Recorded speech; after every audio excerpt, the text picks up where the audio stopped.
Hi, this is Darcy from Food for Your Life, Food for Your Soul, and today I'm going to be talking about Schmaltz. And you're probably wondering, what is Schmaltz?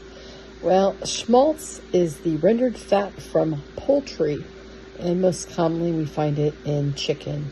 But sometimes there are other poultry, goose, ducks, even turkeys. I mean, any type of poultry bird that has any fat from the skin or other parts of the bird can basically be rendered, and the technical term is schmaltz. So schmaltz is sometimes referred to basically liquid gold, just because it will add a buttery richness to any cooking that you do with it, and it's often common in Jewish cuisine because it actually is able to provide the buttery richness without adding any dairy, which helps Jewish folks keep a kosher diet. So that's kind of how they can kind of get that wonderful buttery flavor in some of their cuisine. And and you're thinking, well, is this got butter in it? It tastes like butter, even though it technically isn't, because you don't mix your dairy with your meat. But anyway, so traditionally, what can you use schmaltz for? Basically, is, I guess, in Jewish cuisine, matzah balls, chicken liver pate, roasted potatoes, latkes. I'm going to say you can make eggs with schmaltz.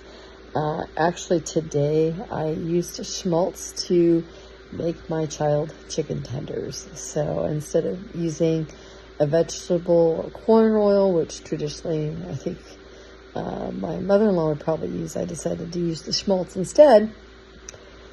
And it gave it a nice flavor when I had the chicken breaded and frying in the cast iron skillet. And so, like bacon grease, or what we typically know as lard, schmaltz is very much solid at room temperature, and it will melt down to an oil once heat's applied. And so you can use it for roasting vegetables. You can use it for just a variety of applications. Put it in homemade mayo. You can substitute it for oil in savory baking projects such as biscuits, pizza dough, bread, and maybe caramelizing onions. So yeah, it's very common, especially amongst those that are religious Jews, and they will use schmaltz during the Passover to make like their matzo ball soup, and just putting a lot of savory flavor into their dishes just because of the dairy restriction. Now, the easiest way I've found to make schmaltz for me personally is when I make chicken bone broth. And so typically what I will do is, when I actually cook the broth for a good 24 to 48 hours on low heat, on whether it be roaster or crock pot. Once the broth cools down, generally what will happen is the fat will rise to the surface and form a nice little fat layer. And that's can be very helpful too, because that fat layer will often preserve what's under the fat layer. So even if you have your chicken broth and you put it in the fridge and store it, if you have that fat layer on top, it will keep that broth pretty well preserved until you're ready to use it.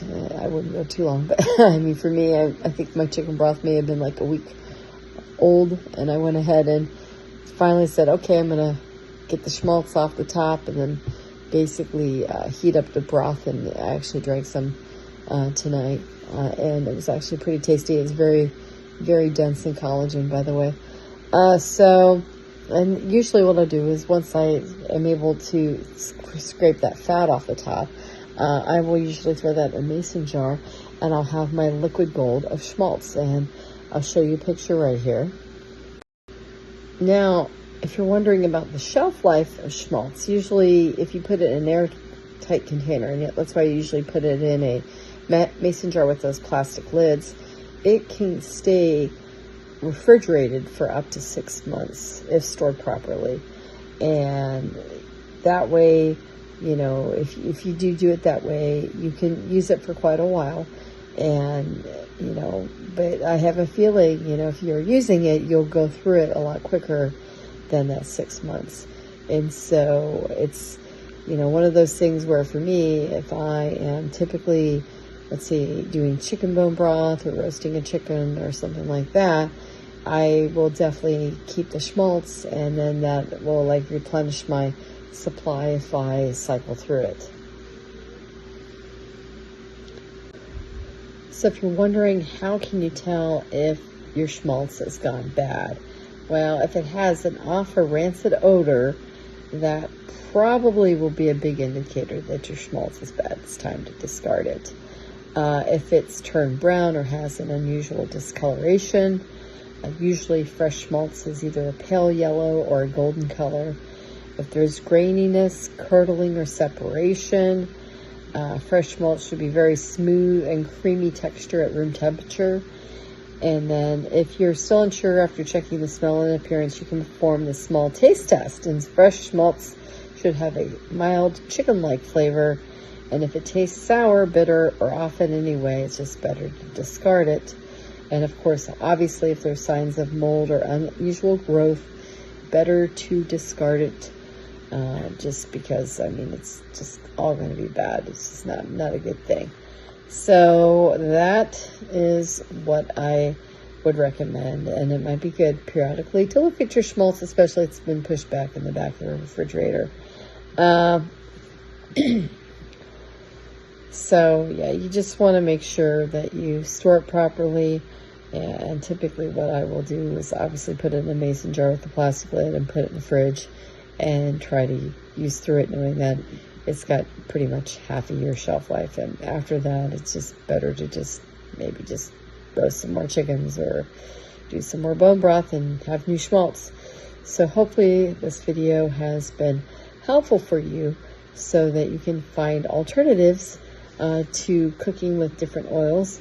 And then maybe some of those shelf box store options that are out there that aren't necessarily healthy for you.